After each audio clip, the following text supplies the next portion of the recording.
Hey everyone, it's Tracy here, and I was asked to share a video for these flowers that I make out of soda cans or tea cans or energy drink cans, and I shared one of them on one of my Facebook groups and was requested of a video.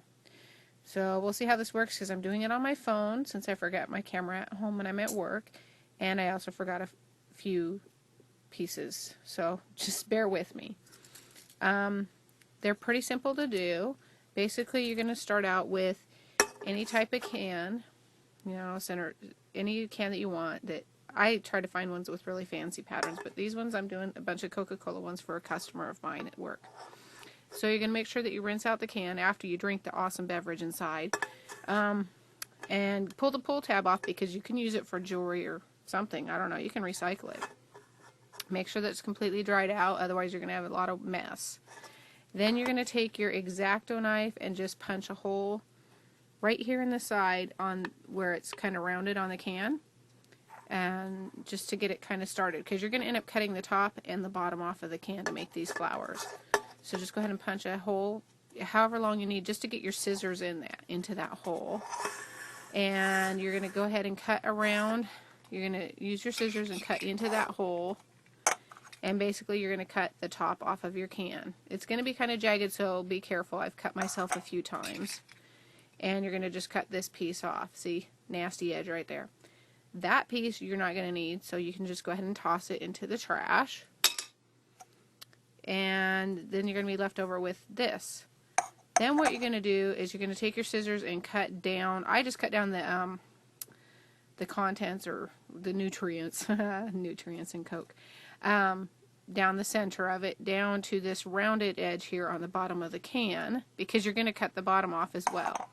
And then what you're going to end up with, once you cut down, it doesn't have to be perfect because you're not really going to need that part.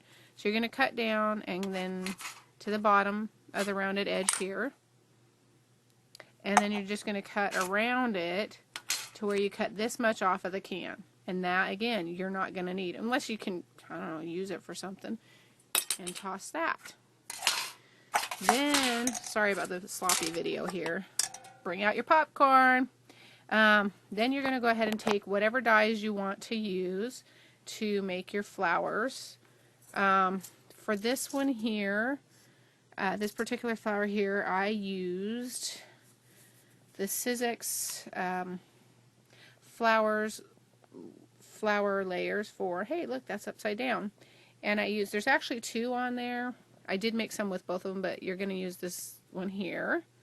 And I also used the Tim Holtz Alterations Tattered Florals. And I used, let's see, there's 4 on this one. I used this one here and this one up here in this upper corner. So you're just going to take your piece, and this is what I forgot. I can't actually show you how to cut it because I forgot my cutting mats. I brought everything else but the cutting mats.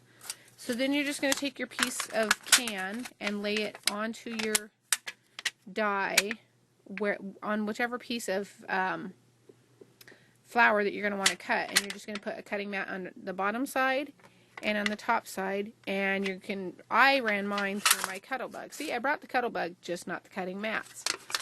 And you're going to run it through your Cuttlebug.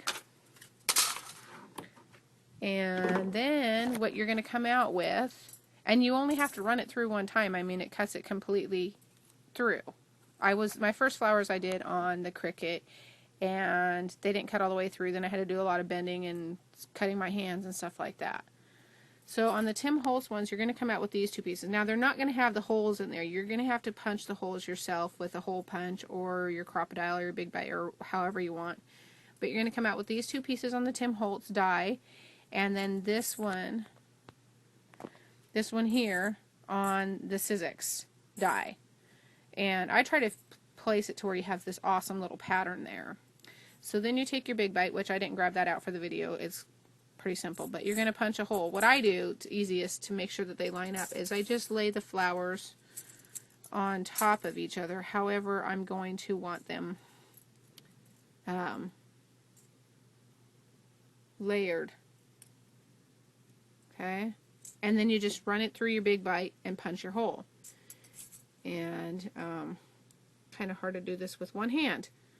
So anyways, you're going to lay them on top of each other, punch your hole, and then you pick the brad that you want to use. Now this one here that I tore apart and we'll have to put back together, I used this metallic red one. It's from Recollections brand. And then you're going to come out with this, and they do turn. The one that I showed the picture in my scrap group, my husband just took some pliers and just rounded the edges, which I'll probably do with some of these. So that it kind of gives it something else. Otherwise, what you can do is just kind of bend them up, but be careful because they can tear. So that's pretty much how you do it. And then what I did is I made some of them into flowers or magnets, and I just put a little blob of hot glue on the back to seal it. And then the hair clip, I punched a hole through it and slipped the brad through it and then hot glued it. So, okay, well, thanks for watching.